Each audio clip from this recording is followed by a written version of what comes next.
कह रहे हैं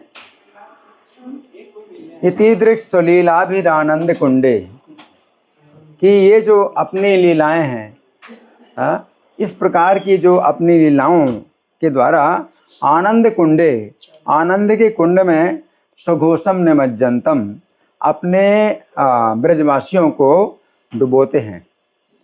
तो भगवान जो है अपनी इन लीलाओं के द्वारा, तो कौन सी लीलाएं? बाल लीलाएं। भगवान की जो है गोकुल में जो बाल लीलाएं हैं, इन बाल लीलाओं के द्वारा अपने समस्त गोकुल को, स्वघोषम का मतलब समस्त संपूर्ण गोकुल को आनंद के कुंड में डुबोते हैं, है ना। आनंद कुंडे स्वघोषम निमज्जनतम, तो डुबोते हैं, आनंद के कुंड में डुबोते हैं। और हम अभी कौन से कुंड में डूबे हुए हैं? दुखों के कुंड में डूबे हुए हैं। ये भौतिक संसार क्या है? भव सागर है, तो दुखों का सागर है, दुखों का कुंड है। तो हम दुखों के कुंड में डूबे हुए हैं और उससे निकाल करके भगवान जो है अपनी लीलाओं के द्वारा आनंद के कुंड में डुबोते हैं, है ना। हाँ, और आख्यापयंतम, आख्यापयंतम का मतलब है कि इसमें और संदेश भी अपना दे रहे हैं। क्या संदेश दे रहे हैं? कि तदीयसि तज्ञेषु भक्तिर्जितत्वम, कि अपने भक्तों के द्वारा मैं इस प्रकार से पराजित होता हूँ, है ना। और किनको संदेश देते हैं? तदीयसि तज्ञेषु, उनकी ईशिता को जो जानने वाले, तो भगवान की ईशिता, भगवान के ऐश्वर्य को जो जानने वाले हैं, उनको भगवान संदेश देते हैं कि मुझसे बढ़कर कोई नहीं है, मेरा संपूर्ण ब्रह्मांड, अनंत ब्रह्मांडों के ऊपर नियंत्रण है, परंतु मैं अपने भक्तों के द्वारा पराजित होता हूँ, है ना। तदीयसि तज्ञेषु भक्तिर्जितत्वम, ये आख्यापयंतम मतलब अपना संदेश ये दे रहे हैं, पुनः प्रेम तस्तम शतावृत्ति बंदी। तो ऐसे भगवान को जो है प्रेम पूर्वक मैं 100 बार वंदना करता हूँ। तो ये तीसरा श्लोक है। तो इसमें क्या है कि भगवान आनंद के कुंड में डुबोते हैं। और ये संसार एक दावानल भी है, कभी संसार सागर कहा जाता है कि दुखों का समुद्र है, हम इसमें डूब रहे हैं। कभी संसार को जो है जंगल कहा जाता है और इसमें जंगल की आग लगी हुई है। तो संसार दावानल, जंगल की आग लगी है, और इस जंगल की आग में 3 प्रकार के ताप हमें प्राप्त होते हैं। ताप है ना, जैसे आग होती है तो उसमें लपटें होती हैं, उनकी जो है गर्मी होती है। तो वो ताप जो है 3 प्रकार के हमें मिलते हैं, आध्यात्मिक, आधिभौतिक, आधिदैविक। तो भगवान हमें क्या करते हैं? इस संसार रूपी जंगल के इन 3 तापों से निकाल करके आनंद रूपी जल के कुंड में डुबोते हैं। तो भगवान की लीलाएं जो है अपने आप में ही आनंद का कुंड है, कि हम भगवान की लीलाओं में अगर हम डूब जाते हैं, निमग्न हो जाते हैं, मग्न हो जाते हैं, तो आनंद के कुंड में डूब जाते हैं, है ना। इस संसार में जो है जीव नष्ट नहीं होता है। अब जंगल की आग में हमारा शरीर तो नष्ट हो जाता है, लेकिन जंगल की आग में जो जीवात्मा है वो नष्ट नहीं होता, यानी कष्ट पाता है। कष्ट पाता है, 3 प्रकार के कष्ट पाता है, आध्यात्मिक ताप, आधिदैविक ताप, आधिभौतिक ताप है। तो ताप में कष्ट भोगता है। तो ताप में, इस भौतिक संसार के इस ताप में अगर कुछ सुख मिलता भी है, इंद्रिय तृतीय कुछ सुख मिलता भी है, तो एक बूंद की समान, जल की एक बूंद के समान है। जैसे मान लो मरुभूमि में, रेगिस्तान में आप जो है मतलब गर्मी गर्मी गर्मी और पीड़ित हैं, प्यास है, उसमें एक बूंद पानी मिले तो आपको क्या राहत मिलेगी? तो भौतिक संसार में जो इंद्रिय तृतीय का सुख है वो एक बूंद जैसा है सुख है, इससे कुछ भी राहत नहीं मिलती। और भगवान आनंद रूपी कुंड में डुबोते हैं, तो आनंद के जल में हमें डुबोते हैं। उस जल में हमें जो है राहत मिलती, जितना चाहो उतना पानी भी पियो और शीतलता का भी अनुभव करो। तो ये आनंद का कुंड है भगवान का, है ना। और इस आनंद के कुंड में फिर संसार दावानल का कोई अनुभव नहीं होगा, है ना। तो ये जो है मतलब भगवान बताते हैं कि ये जो भगवान की बाल लीलाएं, जिसमें कि पिछले श्लोक में भगवान ने मतलब भगवान का वर्णन हुआ था कि भगवान जो है दामोदरम भक्तिबद्धम, भक्ति से जो है बंधे, भगवान भक्ति में बंध जाते हैं। भगवान को कोई बांध नहीं सकता। और भगवान की माया के 3 गुण सब जीवों को बांधते हैं, लेकिन भगवान जो है भक्ति में बंध जाते हैं, है ना। तो ये जो भगवान की लीला, ये बाल लीलाएं हैं, तो ये कैसी बाल लीलाएं हैं? ये आनंद का कुंड अपने आप में है। या इस बाल लीलाओं को आनंद का सिंधु भी कहा जाता है, आनंद का समुद्र भी कहा जाता है। तो एक श्लोक ऐसा भी है जिसमें किसी भक्त ने कहा, उपासताम आत्मविदा पुराणम परम पुमांसम निहितम गुहायाम, कि कुछ लोग ऐसे होते हैं जो कि एकांत में ध्यान करते हैं और हृदय की गुहा में जो छिपे हुए परम पुरुष हैं, पुराण पुरुष हैं, परमात्मा हैं, उनकी उपासना करते हैं, एकांत में ध्यान में उनका दर्शन करते हैं। तो परमात्मा का तो केवल दर्शन ही होता है ना, लेकिन उसमें भगवान की लीलाओं का आनंद नहीं है। लेकिन वयम यशोदा सुध बाल लीला कथा सुधा सिंधु सुलीलयामा, परंतु हम उस सुख को त्याग करके हम कौन सा सुख प्राप्त करते हैं? यशोदा के पुत्र की बाल लीलाओं की कथा के अमृत के समुद्र में लीलयामा, यानी डूब रहे हैं। हम तो डूबना चाहते हैं किसकी समुद्र में? वो अमृत का समुद्र है। और वो अमृत जो है कौन सा है? कथा का अमृत है, कथा का अमृत समुद्र है। और कथा किसकी है? बाल लीला, यशोदा के पुत्र की बाल लीलाओं की कथा रूपी अमृत के समुद्र में हम तो डूब रहे हैं। तो इसलिए हमारे पास अवसर नहीं है कि वो हम हृदय के अंदर परमात्मा का ध्यान करें। तो हृदय के अंदर परमात्मा का ध्यान करते हैं तो उसमें सत और चित्त अंश तो है? सत है सनातन, और चित्त का मतलब ज्ञान है, लेकिन वो आनंद नहीं है। परमात्मा में वो आनंद नहीं है। भगवान में सच्चित आनंद तीनों चीज़ें हैं। सनातन, मृत्यु से भी हमें कोई भय नहीं होता, और चित्त का मतलब है ज्ञान, हमें जो है अज्ञान से भी हम जो है मुक्त हो जाते हैं। और विशेषता क्या है? आनंद की। तो भगवान की जो कथा का अमृत है, उसके समुद्र, उस समुद्र में हम जो है डूब रहे हैं। तो श्रीमद् भागवत में भी भगवान कपिल देव कहते हैं 30वें स्कंद में, मदाश्रया कथा मृष्टा शृण्वन्ति कथयन्ति चा। जो भगवान के भक्त हैं तो वे क्या करते हैं? मेरे संबंध में जो कथाएं, जो मृष्टा माने मधुर कथाएं, भगवान की जो मधुर लीलाएं हैं, उनकी कथाएं जो है शृण्वन्ति कथयन्ति चा, सुनते भी हैं और सुनाते भी हैं। एकमात्र यही आनंद है, सुनना और सुनाना परस्पर जो है सुनते हैं सुनाते हैं। तपन्ति विविधा तापास नैतान मदगत चेतसः, तो मेरे में उनका जो है चित्त इस प्रकार से डूबा रहता है कि उनको वे प्रकार के ताप नहीं तपाते। विभिन्न प्रकार के जो ताप हैं बहुत संसार के, उनमें वो जो है नहीं तपते हैं, है ना, उनको ताप नहीं प्रदान कर पाते हैं, है ना। और गीता का भी एक श्लोक है, मच्चित्ता मद्गत प्राणा बोधयन्तः परस्परम कथयन्तस्य माम नित्यम तुष्यन्ति च रमन्ति च। तो ये भी उसी प्रकार का है, कि मुझ में जिनका चित्त लगा हुआ है और जीवन भी मुझ में उन्होंने दे दिया है। बोधयन्तः परस्परम, एक दूसरे को याद दिलाते हैं, मेरे कथाओं की याद दिलाते हैं एक दूसरे को। और कथयन्तस्य माम नित्यम, और कथाएं सुनाते भी हैं। कथयन्तस्य माम नित्यम तुष्यन्ति च रमन्ति च, इस प्रकार से संतुष्ट होते हैं और रमन्ति, आनंद लेते हैं। तो भगवान गीता में भी कहते हैं। और इसके तात्पर्य में प्रभुपाद क्या लिखते हैं? हम देखेंगे, प्रभुपाद लिखते हैं तात्पर्य में कि यहाँ जिन शुद्ध भक्तों के लक्षणों का उल्लेख हुआ है, वे निरंतर भगवान की दिव्य प्रेमा भक्ति में रमे रहते हैं। उनके मन कृष्ण के चरण कमलों से हटते नहीं, मच्चित्ता, उनके मन कृष्ण के चरण कमलों से हटते नहीं, वे दिव्य विषयों की ही चर्चा चलाते हैं। तो दिव्य विषय क्या है? भगवान की दिव्य लीलाएं, दिव्य विषयों की चर्चा चलाते हैं। इस श्लोक में शुद्ध भक्तों के लक्षणों का विशेष रूप से उल्लेख हुआ है। भगवत भक्त परमेश्वर के गुणों और उनकी लीलाओं के गान में दिन रात लगे रहती हैं। उनके हृदय निरंतर कृष्ण में निमग्न रहते हैं। वे अन्य भक्तों से भगवान के विषय में बातें करने में आनंद का अनुभव करते हैं, है ना। बताना है, सुनना। तो प्रभुपाद लिखते हैं भक्ति की प्रारंभिक अवस्था में वे सेवा में ही दिव्य आनंद उठाते हैं। कथा में उनको जो है अगर अधिकार नहीं है, उनको रुचि नहीं होती है, तो सेवा उनको दी जाती है।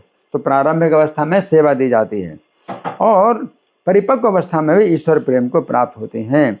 जब इस दिव्य स्थिति को प्राप्त कर लेते हैं तो वे सर्वोच्च सिद्धि का स्वाद लेते हैं जो भगवत धाम में प्राप्त होती है। तो भगवत धाम में क्या है? भगवान की कथा सुनना और भगवान की कथाएं सुनाना, ये कार्य है। तो इस तरह से हम देखते हैं कि भगवान गीता में भी इस सुख का जो है वर्णन करते हैं कि ये सुख है। और यहाँ पर भगवान क्या बताते हैं, दूसरा बिंदु क्या है कि तदीयेषु तज्ञेषु आख्यापयंतम, कि में संदेश देते हैं भगवान इन लीलाओं के द्वारा संदेश भी देते हैं। किनको? तद ईशित ज्ञेषु, कि जो उनके ऐश्वर्य को जानने वाले हैं। तो ऐश्वर्य को जानने वाले हैं तो वो भगवान का जो है गुणगान करते हैं, उनकी महिमा बताते हैं कि कैसी महिमा है भगवान की। तो उनको भगवान जो है विस्मित करते हैं। कैसे? अपने भक्तों के द्वारा मैं पराजित हो जाता हूँ। तो भगवान अपने भक्तों के द्वारा में कैसे पराजित होते हैं कि रोते भी हैं, माता यशोदा के सामने रोते भी हैं, और माता बांधती है तो बंध जाते हैं।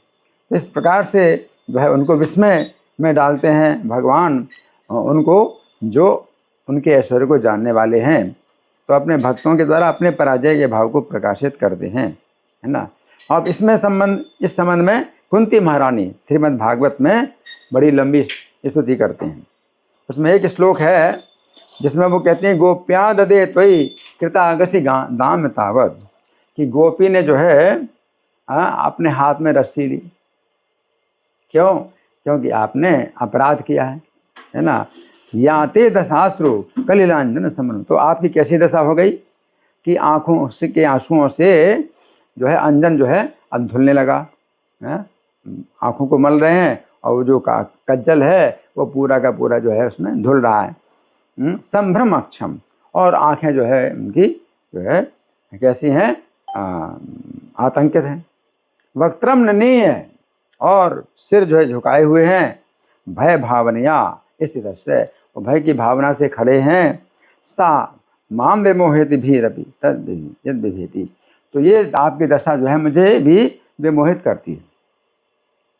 तो कुंती महारानी भगवान की जो है महिमा को जानती हैं, तो वो जो है बड़ी विमोहित हो जाती हैं कि भगवान इतना जो है भक्त के पराजित होते हैं, भक्त से जिनसे भय भी भयभीत हो, भय भी जिनके सामने आने में भयभीत होता है, वे जो है भगवान अपने भक्तों के द्वारा पराजित होते हैं। तो इसमें हम सुनेंगे प्रभुपाद का तात्पर्य, जो श्लोक है पहले स्कंद के 8वें अध्याय का श्लोक संख्या 31। तो यहाँ पर परमेश्वर की लीलाओं से उत्पन्न होने वाले मोह का एक दूसरा वर्णन दिया जा रहा है। भगवान की लीलाओं से मोह होता है किनको? जो उनके ऐश्वर्य को जानने वाले, उनसे बढ़कर तो कोई नहीं है। ब्रह्मा शंकर भी उनकी चरणों में जो है नमन करते हैं। तो भगवान तो सभी परिस्थितियों में सर्वोपरि हैं, जैसा कि इसकी व्याख्या की जा चुकी है। यहाँ पर भगवान का सर्वोपरि होने का एक विशिष्ट उदाहरण है, और साथ साथ अपने शुद्ध भक्तों के साथ उनके अधीन रहकर क्रीड़ा भी कर रहे हैं। अब शुद्ध भक्तों के साथ में अधीन रहकर के क्रीड़ा करते हैं।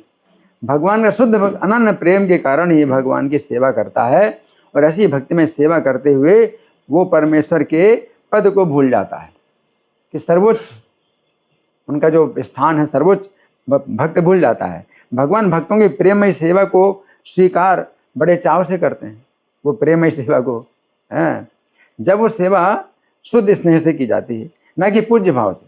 अब पूजन नहीं करना है, बिल्कुल प्रशंसा नहीं करना है। सामान्य रूप से भगवान अपने भक्तों के द्वारा आदर की दृष्टि से पूजे जाते हैं, लेकिन भगवान भक्त से तब विशेष प्रसन्न होते हैं जब वो शुद्ध प्रेम स्नेहवश भगवान को अपने से कम महत्वपूर्ण समझता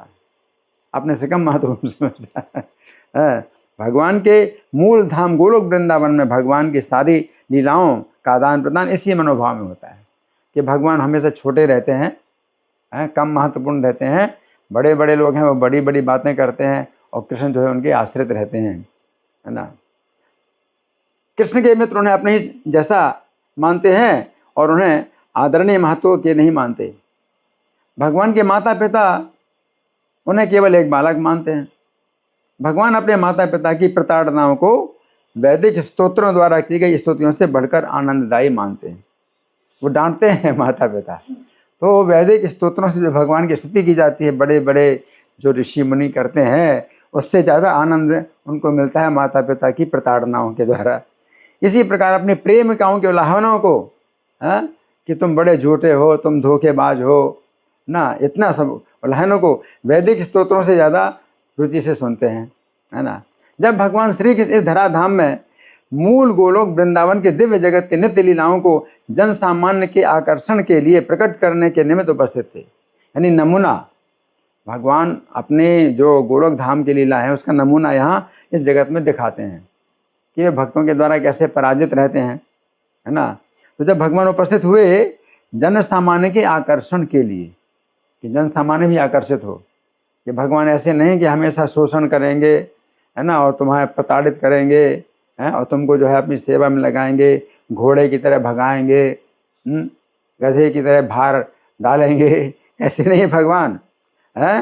तो भगवान जो है तो अपने पालक माता पिता के समस्त माता, अपनी पालक माता यशोदा के सामने विलक्षण विनीत भाव प्रकट कर रहे हैं। अपनी बाल उचित क्रीड़ाओं से यशोदा माता द्वारा एकत्र करके रखे गए माखन की मटकी को तोड़ करके उसका सारा माखन बर्बाद कर देते हैं और उसे मित्रों में बांटते हैं और संगियों में बांटते हैं और बंदरों में भी बांटते हैं और भगवान की दानशीलता का वो लाभ उठाते हैं। उनके मित्र हैं और बंदर हैं। जब यशोदा देखती हैं तो शुद्ध प्रेम में इस दिव्य बालक को अपने दंड का दिखावा करते हैं। उनको भी आनंद आता है, लेकिन दंड का जो है दिखावा करती हैं। वे रस्सी लेकर धमकाती, मैं तुम्हें बांधूंगी, जिस प्रकार सामान्य घरों में किया जाता है। माता यशोदा के हाथ में रस्सी देकर भगवान अपना सिर नीचे करके सामान्य बालक की भांति रो पड़ते हैं। उनके आंसुओं से उनकी सुंदर आंखों में लखा काजल धुलकर कपूलों पर ढुलक पड़ता है। कुंती देवी ने भगवान के इस रूप की पूजा की क्योंकि वे उनकी परम स्थिति के प्रति सचेष्ट हैं। वे सचेष्ट हैं कि ऐसे हैं भगवान, हम ऐसा नहीं कर सकते। कुंती महारानी जो है अपना अधिकार नहीं समझती हैं कि हमारा अधिकार ऐसा है कि यशोदा, हालांकि वो भी माता के समान है, बुआ है भगवान की, यशोदा उनकी माता है ना। तो भगवान सचेष्ट हैं वो कि ये तो भगवान है ना, जिनसे साक्षात भय भी भयभीत रहता है। धीरप यद विभेति, वे भगवान अपनी माता से भयभीत हैं क्योंकि माता उन्हें सामान्य तरीके से दंडित करना चाह रही थी। कुंती को भगवान की श्रेष्ठ स्थिति का पता था लेकिन यशोदा को नहीं था, है ना। अतः यशोदा की स्थिति कुंती की स्थिति से श्रेष्ठ है। अब कुंती महारानी ऐसा नहीं कर सकती, यशोदा की तरह नहीं कर सकती। माता यशोदा को भगवान उनके शिशु रूप में प्राप्त हुए और भगवान ने उन्हें भुलवा दिया था। तो भगवान स्वयं ही अगर अपनी योग माया से ज्ञान को ढक दें तो जो भक्त है वो फिर उनको अपना पुत्र मानेगा, वो माता यशोदा। तो ये हम ऐसा नहीं कर सकते कि भाई हम जानते हैं तो हम ऐसा करेंगे, ऐसा नहीं। तो भगवान स्वयं जो है ऐसा करते हैं कि भूल गए कि उनका बालक साक्षात भगवान है। यदि माता यशोदा को भगवान की दिव्य स्थिति का पता होता अवश्य भगवान को दंडित करते हुए हिचकती। माता यशोदा तो लेकिन उन्हें ये स्थिति भुलवा दी गई, भगवान स्वयं भुला दिया क्योंकि भगवान ममतामय यशोदा के समक्ष पूर्ण बाल चापल्य का भाव प्रदर्शित करना चाहती हैं। माता और पुत्र के बीच में प्रेम का यह आदान प्रदान सहज रूप में संपन्न हुआ और कुंती इस दृश्य का स्मरण करके मोहित हैं, विस्मित हैं, है ना। तो यहाँ पर भगवान विस्मित कर रहे हैं उनको, जो भगवान के ऐश्वर्य को जानने वाले हैं, दिन रात उनकी पूजा करते हैं, तो उनको जो है विस्मित करते हैं क्योंकि वे दिव्य पुत्र प्रेम की सराहना करने के अतिरिक्त और कर क्या सकती हैं। कुंती महारानी जो है सराहना करती हैं, चकित होती हैं, विस्मित होती हैं, है ना। परोक्ष रूप में यशोदा की प्रशंसा उनके प्रेम की दिव्य स्थिति के लिए की जा रही है क्योंकि वे सर्वशक्तिमान भगवान को अपने प्रिय पुत्र के रूप में बस में कर सकी थी, है ना। तो ये जो है क्या है कि कुंती महारानी नहीं सोचती कि भाई हम जो है हाँ, ये कार्य करें, यशोदा की तरह हम करें, नहीं, वो यशोदा की नकल नहीं करना चाहती, बल्कि अपना सौभाग्य इसी में समझती हैं कि उनको ये भी पता चला, यशोदा के सौभाग्य को जान करके ही अपना सौभाग्य मानती हैं कि हमें इतना भी पता चला यशोदा का कितना बड़ा सौभाग्य, यही अपना सौभाग्य मानती है। तो ये नहीं है कि भाई हम भी इस तरह से बनेंगे, है ना, तो वो चीज़ नहीं है। अगर हम दास भाव में हैं या हम शांत भाव में हैं, तो जो ऊपर के जो भक्त हैं उनके हम जो है सौभाग्य की प्रशंसा कर सकते हैं, लेकिन हम अपना अधिकार नहीं सोचते, हमारा अधिकार है इसमें। हमें अपने इसी स्थिति में संतुष्टि का अनुभव होना चाहिए कि हमारे लिए इससे बढ़कर के आनंद और कुछ नहीं है कि हम उनके सेवक के सेवक बने हुए हैं, हम उनके दास के दास बने हुए हैं। तो ये जो है भाव इस प्रकार का रहता है।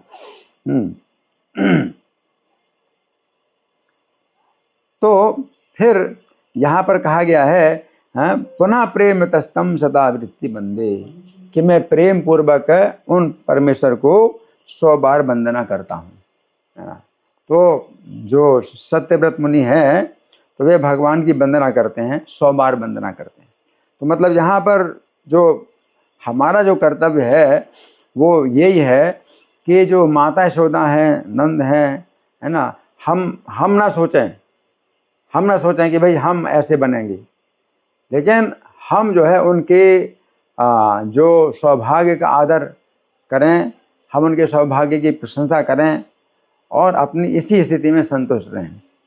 तो जो भक्त होता है वो भगवान के भक्तों के नीचे और उनके नीचे रह कर के भी अपने को क्या समझता है, सौभाग्यशाली। हमारा ही बहुत बड़ा सौभाग्य है। क्या बड़ा सौभाग्य है? तो भृत्य भृत्य परिचारक भृत्य भृत्य भृतस्य भृत्यति माम स्मर लोकनाथ। महाराज कुलशेखर क्या कहते हैं कि आपके सेवक के सेवक के सेवक के सेवक के सेवक के रूप में मेरा स्मरण कर लीजिए। तो इस तरह का जो है ये तरीका नहीं होता है कि जैसे प्राकृत सहजियाँ हैं, वो सोचते हैं भाई वात्सल्य भाव से ऊपर तो माधुर्य भाव है ना, तो हम माधुर्य भाव में जाएंगे, है ना, तो माधुर्य भाव की नकल करते हैं, गोपी भाव की नकल करते हैं। नहीं, ये चीज़ नहीं है। हमारे जो है जो आचार्य लोग होते हैं वो इस प्रकार के नहीं होते हैं, हम लोग जो है अपने आचार्यों का अनुसरण जो करते हैं इस प्रकार से नहीं करते कि भाई गोपी भाव सबसे ऊपर है तो हम तो गोपी भाव में आएंगे, है ना। कोई कहे नहीं दास्य भाव हम नहीं पसंद करते, हम तो सखा भाव में आएंगे, तो ये कोई बात नहीं है कि दास्य भाव में जो है जब किसी का स्वरूप होता है सखा बनने का, तो फिर वो सखा भाव उसके अंदर आता है, और दास्य भाव रहता ही है। जो शांत रस में जो स्थित भक्त हैं तो उनको शांत रस का आस्वादन होता है, लेकिन जब दास रस होता है तो उसमें शांत रस भी है और दास रस की विशेषता है ना। और दास रस से जब सख्य रस आता है तो शांत रस और दास रस रहता है उसमें, और सख्य रस की विशेषता है। तो ये नहीं है कि नीचे के रस नहीं रह गया हम दास नहीं बनना चाहते हैं, ये नहीं होता है। हम तो सखा बनना चाहते हैं, ये विचार नहीं है, ये गलत है ना। और सख्य रस से ऊपर क्या है, वात्सल्य रस। वात्सल्य रस में क्या है कि शांत रस भी है, दास रस भी है और सख्य रस भी है, और वात्सल्य रस की विशेषता है ना। फिर ये नहीं है कि नहीं हम दास नहीं बनना चाहते, हम तो माता पिता बनना चाहते हैं, हम तो कृष्ण को जो है डराएंगे धमकाएंगे, ये चीज़ नहीं है ना। इसी प्रकार से जब माधुर्य रस होता है, किसी का स्वरूप है अगर माधुर्य रस में, तो माधुर्य रस में वो आता है, तो उसमें शांत रस भी है, दास रस भी है, सख्य रस भी है, वात्सल्य रस भी है और माधुर्य रस की विशेषता है ना। तो इसी प्रकार से बताया गया है जैसे कि पंच तत्व हैं, भौतिक जो तत्व हैं, तो पृथ्वी जल अग्नि वायु आकाश। तो आकाश में केवल एक ही गुण है, वो क्या है, शब्द है, कि आप शब्द से ही आकाश का अनुभव कर सकते हैं कि आवाज़ आती है, तो आकाश में शब्द का गुण है। स्पर्श नहीं है, आप स्पर्श छू नहीं सकते, शब्द स्पर्श। रूप नहीं है आकाश का, रस नहीं है और गंध भी नहीं है ना। लेकिन वायु में क्या है, तो आकाश का गुण तो है ही है, शब्द का गुण भी है, साथ साथ स्पर्श भी है। तो वायु में आकाश का गुण है और विशेषता है स्पर्श की, स्पर्श भी कर सकते हैं आप। वायु में शब्द भी है, आप सुन सकते हैं, स्पर्श भी कर सकते हैं, लेकिन रूप नहीं है और रस नहीं है और गंध नहीं। हवा में गंध नहीं, जैसे गंध, हवा जो है गंध को एक स्थान से दूसरे स्थान में ले जाती है, लेकिन हवा का अपना गुण नहीं है, गंध नहीं है। तो वायु से जो है फिर आगे पृथ्वी जल अग्नि, अग्नि का तो अग्नि जो है, अग्नि में क्या है, शब्द भी है और स्पर्श भी है और रूप भी है। अग्नि में तीनों है, तो आकाश का भी गुण है, वायु का भी गुण है, और विशेषता क्या है रूप की, अग्नि। तो अग्नि में शब्द भी सुनाई पड़ता है, आवाज़ आती है, और स्पर्श भी है, छूने का स्पर्श भी है, और साथ साथ रूप भी है ना। लेकिन रस नहीं है और गंध नहीं अग्नि में, है ना। तो फिर जल में जो है अग्नि के भी सब गुण हैं, शब्द भी है पानी में, और स्पर्श भी है और रूप भी है, शब्द स्पर्श रूप और रस भी। पानी में रस की विशेषता है ना, लेकिन गंध नहीं। पानी में अगर कुछ गंध आती तो पृथ्वी का ही जो है कुछ तत्व होता है जो कि सुगंध या दुर्गंध उसमें आती है पानी में, तो पानी में अपना गुण गंध का नहीं है। और पृथ्वी में जो है पानी के सब गुण हैं, चारों गुण हैं, और उसका अपना विशेष गुण गंध है पृथ्वी में। तो पृथ्वी में शब्द भी है, आवाज़ भी होती है, और स्पर्श भी है, और रूप भी है, दिखाई पड़ती है, और रस भी है, और गंध विशेषता है। तो उसी प्रकार से माधुर्य रस में पांचों रस हैं, शांत रस भी है, और दास रस भी है, और सख्य रस भी है, वात्सल्य रस भी है, और माधुर्य रस।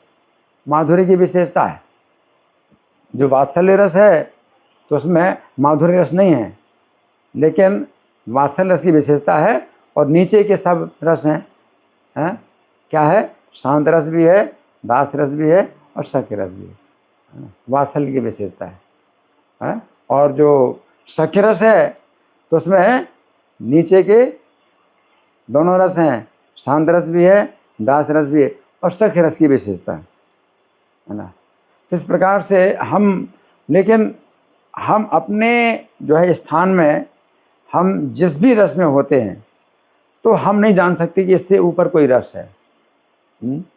भगवान गीता में कहते हैं यम लब्ध्वा चा परम लाभम मन्यते नाधिगम तथा, कि इस अपने स्वरूप में जो भी रस प्राप्त होता है, इसको प्राप्त करके इससे बड़ा कोई रस कोई नहीं जान सकता।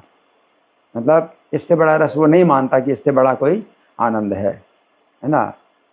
यस्मिन् स्थितो न दुखे न गुरुणापि विचाल्यते, और इस रस में स्थित होकर के वे बड़े भारी दुख से भी विचलित नहीं होता, है ना। तो अपना जो स्वरूप है, जिस भगवान के जिस संबंध में, शांत रस के संबंध में या दास रस के संबंध में अपना जो भी स्वरूप है, तो उसी में ही जो है अपन क्या होती है, अपनी परम संतुष्टि होती है। अब अगर आचार्य लोग कहते हैं कि भाई शांत रस के ऊपर दास रस है, दास रस के ऊपर सख्य रस है, आचार्य लोग कहते हैं, तो आचार्य लोग जो है इन रसों से बाहर आकर के ही बोलते हैं, इन रसों से बाहर आकर के बोलते हैं। जो रस में आ जाता है तो उसको जो है इससे बढ़कर के कोई रस नहीं पता चलता, है ना। तो ये जो है अपने ही स्वरूप में, हमारा स्वरूप जो है अगर भगवान की लीला में, अगर मान लीजिए वृक्ष का है, जैसे माधवेंद्रपुरी, तो माधवेंद्रपुरी गोलोक धाम के एक कल्प वृक्ष हैं। तो वृक्ष तो शांत रस में रहता है, शांत रस में रहता है, तो शांत रस में ही जो है मतलब उनकी जो है मतलब क्या है कि पूर्ण उनको जो है सुख प्राप्त होता है ना। तो हाँ, अपना जो स्वरूप है तो वो जब शुद्धिकरण होता है तो हमारा स्वरूप जो है वो प्रकट होता है, उसे कहते हैं जागृत, कि हमारा स्वरूप जो है फिर जगाना होता है ना। तो इसमें कोई थोपना नहीं होता है कि भाई हम तो गोपी भाव पाना चाहते हैं, गोपी भाव सबसे ऊपर है, माधुर्य रस सबसे ऊपर है, हम वो पाना चाहते हैं, नहीं, वो नहीं है हमारा। तो ये हमारी जो प्रार्थना होती है, मुझे अपनी सेवा में लगाओ, मुझे अपनी सेवा लगाओ। तो शांत रस में भी सेवा है, शांत रस में दास रस नहीं है, लेकिन तो भी सेवा है, शांत रस में भी सेवा रहती है ना। तो अपनी सेवा में लगाओ, हम हरे कृष्ण मंत्र का जाप करते हैं कि मुझे अपनी सेवा में लगाइए, तो माया की सेवा से हमें निकाल करके अपनी सेवा में लगाइए। हमारी शक्ति नहीं कि माया की सेवा से हम निकल पाएँ, हैं। तो हमारी ये प्रार्थना होती है, अपनी सेवा में लगाइए। फिर अपनी सेवा में लगाइए, फिर जैसे जैसे आपकी सेवा से हम शुद्ध होते हैं, तो जैसे जैसे शुद्ध होते हैं तो अपना स्वरूप जो है फिर क्या प्रकट होता है। तो इसमें कोई आवश्यकता नहीं है कि भाई हमें दास रस नहीं चाहिए, हमें दास रस नहीं पाना चाहता है ना, मैं तो सख्य रस पाना चाहता हूँ। तो इस तरह की भावना नहीं है। जो प्राकृत सहजिया, जो सहजिया संप्रदाय है, तो वो जो है उसमें गोपी भाव में आना चाहते हैं कि गोपी भाव की हम नकल करेंगे, तो इससे और ज़्यादा उनका जो है क्या होता है, बाधाएं होती हैं, भक्ति में और ज़्यादा बाधाएं होती हैं। तो हमारे जो आचार्य लोग होते हैं तो वो चाहे माधुर्य भाव में क्यों ना हो, है ना, और चैतन्य महाप्रभु स्वयं भी, है ना, वो राधा भाव का जो आस्वादन करते हैं। लेकिन सामान्य जनता के लिए उनकी क्या शिक्षा है, गोपी भरतु पद कमल और दास दासानुदासा, गोपियों के भरता, गोपियों के पति श्री कृष्ण के चरण कमलों के दास के दास का मैं अनुदास हूँ, है ना। तो ये हमारी जो है प्रार्थना, हमारी यही होती है। मतलब स्वरूप किसी का हो जाए, प्रकट हो जाए, तो वो जो है फिर अलग बात है कि ऐसा होता है। ठीक है, तो हमने अभी आपके सामने कुछ चर्चा की इस दामोदर अष्टकम की श्लोक संख्या 3 की। तो हमारे पास अभी समय है, तो आप लोगों के साथ में विचार और मंथन और चर्चा, कोई प्रश्न या मैं प्रश्न करूं। Thank you so much Prabhu ji for such a wonderful explanation. एक प्रश्न है माता जी का, तो पूछ सकते हैं प्रभु जी जी? हरे कृष्णा प्रभु जी, सादर प्रणाम। प्रभु जी, अगर मैंने गलत नहीं सुना तो आपने भी ऐसा बताया कि जो श्री माधवेंद्र पुरी हैं वो कल्प वृक्ष हैं भगवत धाम में। प्रभु जी, लेकिन ठीक है, ये तो मैं समझी, लेकिन जैसे हम ऐसा सुनते हैं कि उन्होंने जो श्लोक बोल के अपना शरीर त्याग किया, वो श्लोक केवल वो जानते हैं श्रीमती राधा रानी और भगवान श्री चैतन्य महाप्रभु, तो फिर हम इसे कैसे समझ सकते हैं कि? बहुत अच्छा प्रश्न है माता जी का, कि माधवेंद्र पुरी जो है उस राधा रानी के भाव का जो है आस्वादन करते हैं, है ना। तो वो उसमें वो क्या कहते हैं, क्या श्लोक है वो भाव का, ऐ दीन दयार्द्र नाथ हे मथुरा नाथ कदाव लोक से हृदयम ददा लोक कातरम दैत भ्राम्यति किम करो में हम। तो राधा भाव में जो है वो आस्वादन करते हैं। तो ये जो है शांत रस में यद्यपि हैं वो, लेकिन राधा भाव का भी जो है उनको ज्ञान है, राधा भाव का भी आस्वादन करते हैं। बल्कि ये कहा गया है कि माधवेंद्र पुरी इस श्लोक को जानते हैं, या राधा रानी जानती हैं, चैतन्य महाप्रभु जानते हैं, है ना। तो ये हमारे आचार्य हैं, है ना। यद्यपि कल्प वृक्ष के अवतार हैं, लेकिन उनको जो है इतना भी जो है मतलब ज्ञान है, लेकिन अपना जो है स्वयं वो जो है इस में वो अपने इसी स्वरूप में ही मतलब वो संतुष्ट हैं कि वे वहाँ के वृक्ष हैं। और वो जो वृक्ष हैं, गोलोक धाम के जो वृक्ष हैं, ये जड़ अवस्था में नहीं होते हैं। आज यहाँ के जो वृक्ष हैं ये जड़ अवस्था में रहते हैं।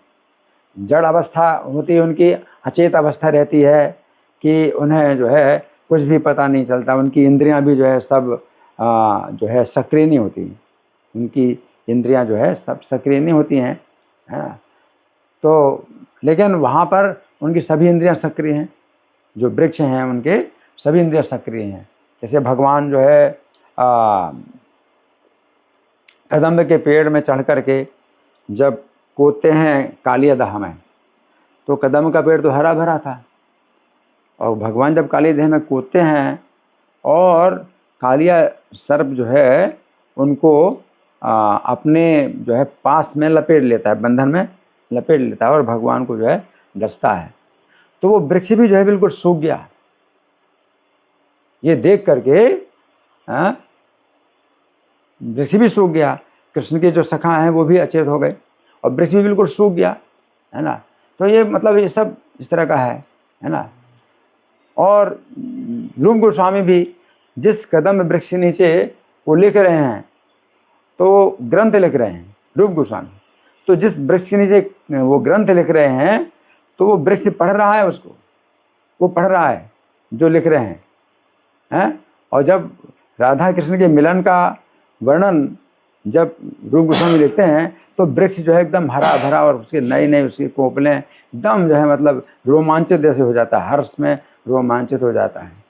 और जब रूप गोस्वामी विरह का वर्णन लिखते हैं तो वही वृक्ष जो है, वृक्ष के नीचे वो तो बोल भी नहीं रहे हैं, वो तो लिख रहे हैं, बोल भी नहीं रहे हैं, तो वो पढ़ रहा है वृक्ष।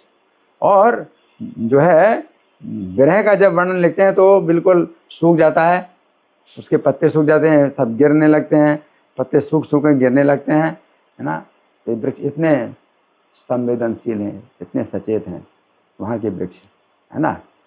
तो जब श्याम कुंड का भी जो है निर्माण हो रहा था तो राधा कुंड का तो निर्माण हो गया, पूरा चौकोर बन गया, लेकिन श्याम कुंड का जो है जब निर्माण हो रहा था तो जो है 6 वृक्ष जो है वहाँ पर जो ऐसे थे कि जो कटने थे, तो रघुनाथ दास गोस्वामी बनवा रहे थे, श्याम कुंड का भी निर्माण करा रहे थे। तो रात में उनको जो है सपना आया।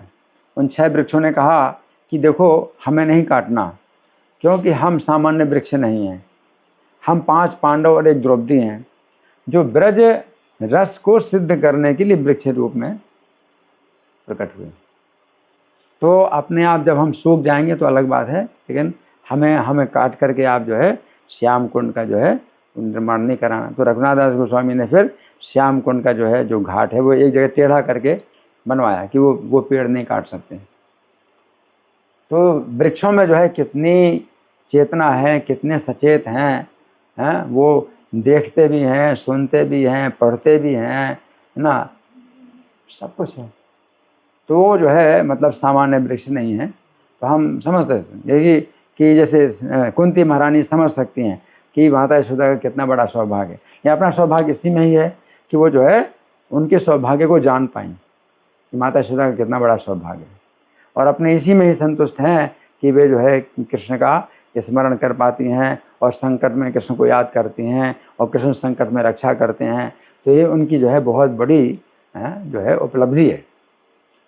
इस प्रकार का जो भाव रहता है वो सबके अंदर रहता है। ठीक है जी। Thank you so much. अगर किसी और का कोई क्वेश्चन है तो वो हैंड रेज कर सकते हैं, या मैं प्रश्न करूं? हाँ जी, ये तो मैं प्रश्न करूं? ठीक है, मैं प्रश्न कर रहा हूँ, है ना। अच्छा देखिए, हम लोग गुरुवष्टकम में जो प्रार्थना बोलते हैं तो उसमें श्री राधिका माधवयोर पारा माधुर्य लीला गुण रूप नाम नाम प्रतिक्षणास्वादन लोलुपस्य वंदे गुरु श्री चरणारविंदम, है ना। तो यहाँ पर जो है लीला है बाल लीला का जो है अमृत समुद्र में बाल लीला की कथा की अमृत समुद्र में डूबने की यहाँ पर बात बताई गई। और हम गुरुवष्टकम में गाते हैं गुरु महाराज कैसे हैं, माधुर्य लीला, माधुर्य राधा माधव की माधुर्य लीला, अपार माधुर्य लीला में प्रतिक्षण आस्वादन, वो प्रतिक्षण उसमें आस्वादन करते हैं, है ना। तो ये माधुर्य लीला, तो हम ऐसे गुरु के चरणों की वंदना करते हैं जो माधुर्य लीला में आ सकते हैं। तो इसको आप कैसे समझेंगे? यहाँ पर बाल लीला का जो है पूरा जो है ये अमृत का समुद्र बताया गया है और यहाँ गुरु के लिए बताया गया है कि वो माधुर्य लीला में, है ना। तो इसको कैसे समझेंगे, कौन बताएगा?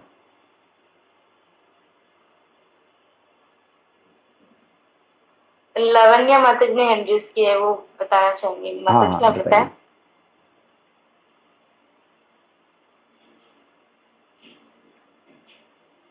बता रहे हैं?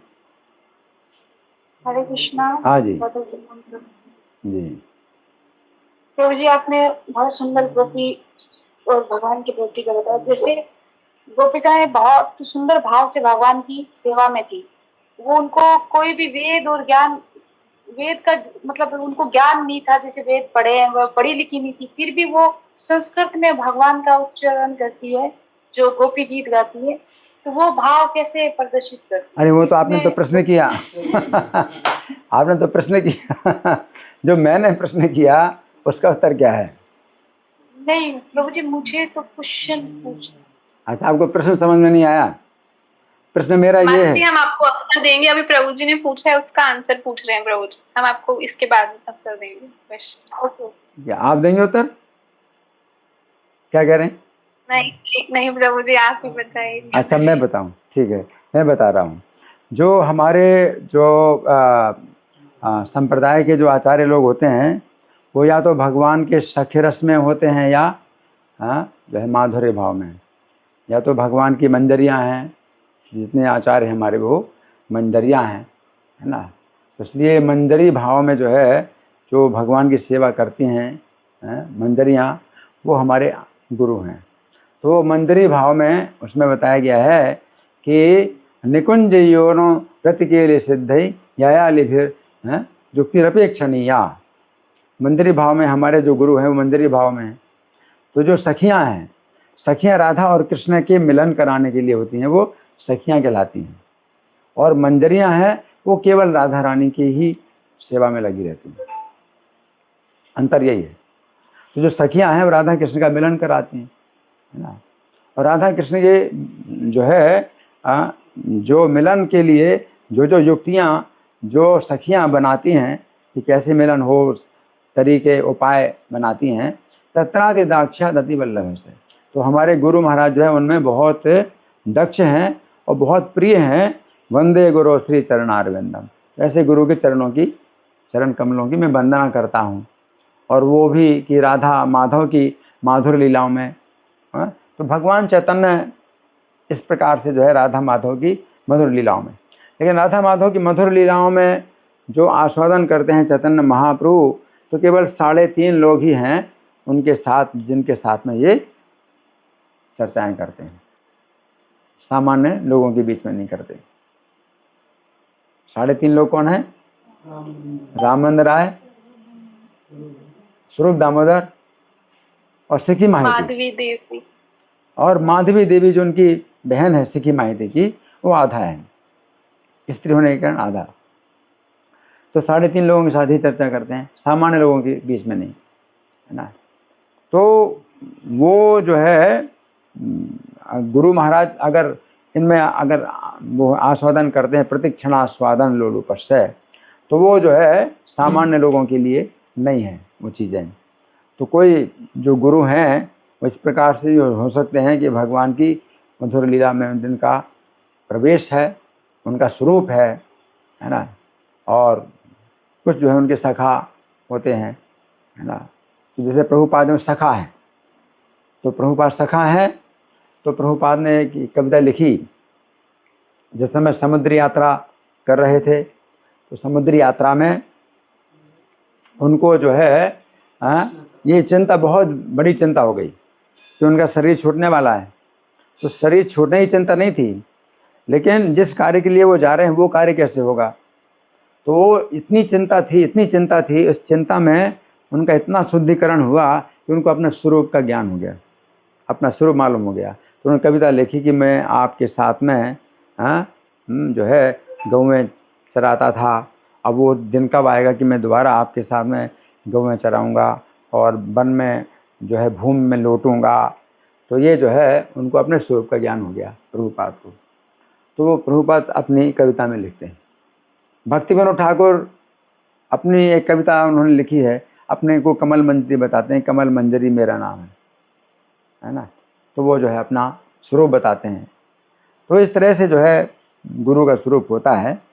लेकिन हमारा स्वरूप जो है कोई भी हो, अब हमें जो है इसमें नहीं कि भाई हमें ये स्वरूप चाहिए, ऐसा नहीं होता है। स्वरूप का मतलब है जो पहले से है और वो नित्य हमारा भगवान के साथ में संबंध है। तो वो जो है हमें जगाना होता है, जिसको कहते हैं कि नित्य सिद्ध कृष्ण प्रेम साध्य कबू नय, श्रवणादि शुद्ध चित्ते करे उदय। वो कृष्ण प्रेम की अवस्था में अपना स्वरूप प्रकट होता है। तो जो स्वरूप अपना है वो नित्य सिद्ध है, साध्य नहीं होता है कि भाई हमें बनाना होता है। श्रवण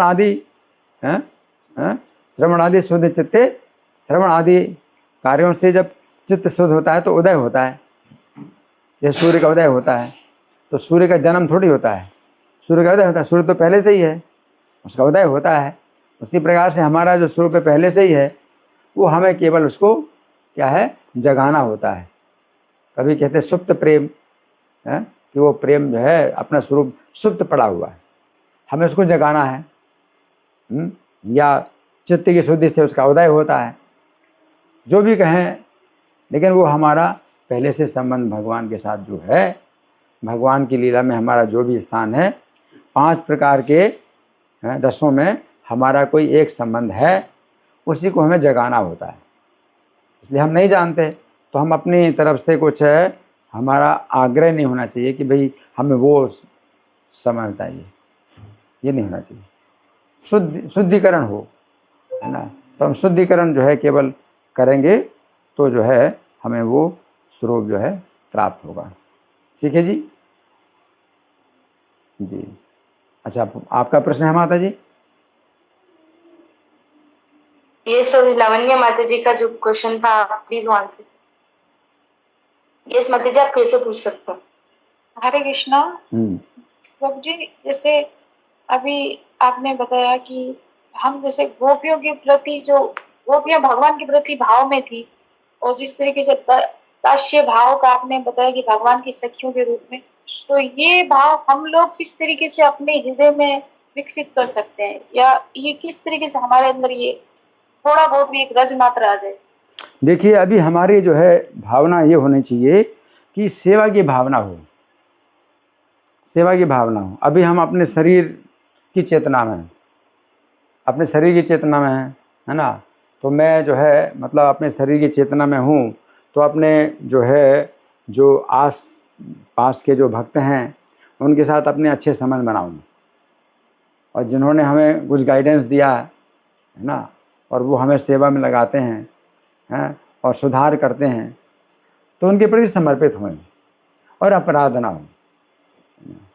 तो हमें ज़्यादा चिंता करनी चाहिए कि अपराधों से हम कैसे बचें, कि हम गिरे नहीं नीचे। अभी ऊपर उठने की चिंता में जो है कहीं आप नीचे ना गिर जाएं, है ना। इसलिए आपको चिंता करनी चाहिए कि हम नीचे ना गिरें कहीं, है ना। तो जन्म में ये क्या है, चक्षुदाना दिलो जई, जन्म जन्म प्रभु से ही। तो अभी हम क्या है, जिन्होंने हमें चक्षुदान दिया, तो उनकी हम जन्म जन्म सेवा करें। अभी हमारी यही भावना होनी चाहिए। हम अभी भगवान के धाम में जाने के योग्य नहीं हैं, तो हम इस संसार में ही जन्म लेंगे तो हम जन्म जन्म उनकी सेवा करें। तो प्रभुपाद के ही जो है आंदोलन में हम जन्म लें हर बार। अगर भगवान के धाम नहीं गए तो प्रभुपाद की सेवा में जन्म लें हर बार। तो हमारी यही चेतना होनी चाहिए, ये भावना होनी चाहिए ना। तो वो ज़्यादा सुरक्षा है कि हमसे अपराध ना हो, है ना। नाम के 10 अपराध हैं, तो हम रोज़ बोलते हैं नाम के 10 अपराध, है ना। और नाम का जो पहला अपराध है वो वैष्णव निंदा। फिर वैष्णव निंदा को देखें तो वैष्णव अपराध 6 प्रकार के हैं, तो वो 6 प्रकार के वैष्णव अपराध में पहला नाम का अपराध। तो 6 अपराध वैष्णवों के ही हम बचें। तब कहीं फिर बाद में गुरु की बात आती है कि गुरु का अपराध तो तीसरा होता है, नाम का अपराध जो है वो तीसरा होता है कि गुरु के संबंध में। तो पहले तो वैष्णव, क्योंकि हम वैष्णवों के संपर्क में आते हैं पहले, है ना। तो हम जिस वैष्णवों के संपर्क में आए, अब उनसे मुंह फेर करके हम जो है चलते हैं, ऐसे ऐसे ऐसे करते हैं, है ना। तो फिर गुरु की तो बात फिर ख़त्म हो गई, अब गुरु से जुड़े ही नहीं, ठीक है ना। तो आप जो है अभी वैष्णवों के समाज में, है ना। तो वैष्णवों के समाज में आप जो है, किसी भक्त ने आपको जोड़ा, किसी भक्त ने आपको जो है कुछ सिखाया, किसी ने आपको बताया, किसी ने आपको दिशा दिखाई, है ना। तो वे सब जो है आपके क्या हैं कि वो जो है आपके गाइड हैं और आपसे श्रेष्ठ हैं, आपके सीनियर हैं। तभी आप उनको ही जो है करिए कि भाई आप जो है उनके प्रति ऐसे नहीं कि भाई उनकी टांग खींचें, उनके सिर में पैर रखें, है ना, उनको नीचे गिराएं, है ना, अपने को ऊपर उठाएं। तो ये नहीं। अभी आप इस तरह से कि नीचे से नीचे के नीचे में रह करके अपनी जो है सेवा करूं, और इसमें जो है अपनी सुरक्षा करूं कि जन्म जन्म हम जो है इसी में ही रहें, इससे ऊपर हम उठ नहीं सकते, है ना। तो ये जो है क्या होता है, श्रद्धा, पहले श्रद्धा का धरातल होता है। तो श्रद्धा का मतलब ये होता है कि शास्त्रों में श्रद्धा है भगवान है ना ने जो है श्रद्धा, ये होता है श्रद्धा का धरातल।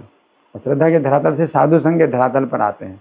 तो साधु संघ के धरातल पर आप हैं अगर, तो इसमें ही आप सोचिए कि साधु संघ की जो है मतलब आपको जन्म जन्म मिलता रहे कि आप जो है इससे नीचे ना गिरें। आप संपर्क में आए भक्तों के, है ना, और आपको जो है रोज़ कथा सुनने को मिल रही है कि कैसे भक्तों के संग मिल रहा है या चर्चा कर रहे हैं, तो अब इससे आप जो है दूर ना होएं। तो यही अपने इसी को ही मैं आप पकड़ो कि भाई आप सुरक्षित रहो इसी में ही, कि नीचे ना गिरो। साधु संघ से फिर भजन क्रिया के धरातल पर आते हैं। तो उसमें जो है हमारी वो होनी चाहिए, चिंता होनी चाहिए कि अब नीचे ना गिरूं, है ना। तो आप ऊपर उठने के बजाय आप ये चिंता करो कि नीचे ना गिरूं, उसी में ही बने रहो, तो आप ऊपर उठोगे। जैसे नौका है, नौका में आप बैठे हैं और समुद्र के बीच नौका है ना। तो अगर आप जो है उछलने की कोशिश करोगे तो कहाँ जाओगे? ब्लूप। प्रभुपाद ने ब्लूप शब्द नया, अंग्रेजी में ब्लूप शब्द नया शब्द दिया है, ब्लूप। तो समुद्र में जो है कोई चीज़ गिरती है तो ब्लूप आवाज़ होती है ना। तो ब्लूप नहीं होना, है ना। इसलिए आगे बढ़ने के चक्कर में आप नौका में बैठे हैं और आगे बढ़ने के चक्कर में क्या हो जाएंगे? ब्लूप, है ना। तो इसलिए जैसी भी असुविधा हो, उस असुविधा में भी आप जो है बने रहें तो नौका आपको ले जाएगी। तो आप आगे बढ़ रहे हैं, चाहे आपको नहीं पता चल रहा तो भी आप आगे बढ़ रहे हैं, है ना। तो वो शुद्धिकरण हो रहा है ना। तो शुद्धिकरण हो रहा है, तो उसी से जो है फिर आप आगे बढ़ेंगे। भजन क्रिया से जो है अनर्थ निवृत्ति, अनर्थ दूर होंगे। आपको पता चलेगा कि हाँ अनर्थ आप दूर हो रहे हैं। अनर्थ निवृत्ति से फिर निष्ठा का धरातल आता है। आपको पता चलेगा कि हाँ स्थिरता आ गई है, अभी निष्ठा है। निष्ठा से फिर रुचि का धरातल, तो आपको पता चलेगा रुचि धरातल पर आ गए हैं। लेकिन आप जो है हमेशा उसी में ही आप कोशिश करिए कि बने रहो और गिरो नहीं, वो आपको ऊपर ले जाएगा। ठीक है ना जी। Thank you. कितना टाइम हो गया? हो गया, धन्यवाद। हाँ क्षमा करना, आज जल्दी समाप्त। हरि बोल। Thank you so much Prabhu ji for such a wonderful explanation। हम सब प्रभु जी का धन्यवाद व्यक्त करेंगे एक बार हरे कृष्ण महामंत्र बोल के। तो आप सब अपने आप को अनम्यूट करके हमारे साथ बोल सकते हैं। हरे कृष्णा कृष्णा कृष्णा कृष्णा हरे हरे हरे प्रभु जी की जय।